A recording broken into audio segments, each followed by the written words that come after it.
শুভ সকাল বন্ধুরা। আজ আমাদের এখানে সূর্য পূজা। ভোরের এই স্নিগ্ধ আলোয় চারিদিকে এক অন্যরকম পবিত্রতা কাজ করছে। প্রকৃতির এই অপার শক্তির আধার সূর্যদেবকে প্রণাম জানিয়ে আজকের দিনটা শুরু করছি। দেখুন সবাই কত ভক্তি ভরে সূর্যদেবের আরাধনা করছে। ধূপদীপ আর মন্ত্রোচ্চারণে চারিপাশটা যেন আধ্যাত্মিকতায় ভরে উঠেছে। আসলে সূর্য দেবী আমাদের সকল শক্তির উৎস, তাই এই বিশেষ দিনটি আমাদের কাছে খুবই গুরুত্বপূর্ণ। তো ভোর 5টা বাজে স্নান শেষ করে সূর্যদেবের আরাধনায় নেমে পড়েছি। আর আমাদের সূর্য পূজার নিয়ম হচ্ছে সূর্যদেব ওঠার আগে আমাদের প্রদীপ ধরতে হবে। সূর্যদেব না ওঠা পর্যন্ত আমরা হাতে থেকে প্রদীপ নামাতে পারবো না, প্রদীপ নিয়ে দাঁড়িয়ে থাকতে হবে।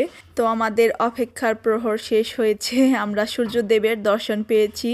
তো এরপরে ব্রাহ্মণের অপেক্ষায় বসে রয়েছিলাম।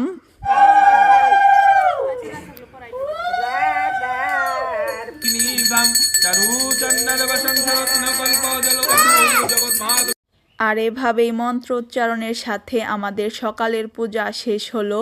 তো বিকেলবেলা আবার চলে গিয়েছিলাম আমরা রেডি হয়ে আমাদের ক্লাবের মন্দিরে, যেখানে আরও বর্তিরা পূজা করে। তো আমরা ওখানে ঘুরতে গিয়েছিলাম। তো এরপরে চলে আসলাম আমরা আবার আমাদের আসনে। তো এভাবেই কাটলো এবারের সূর্য পূজা।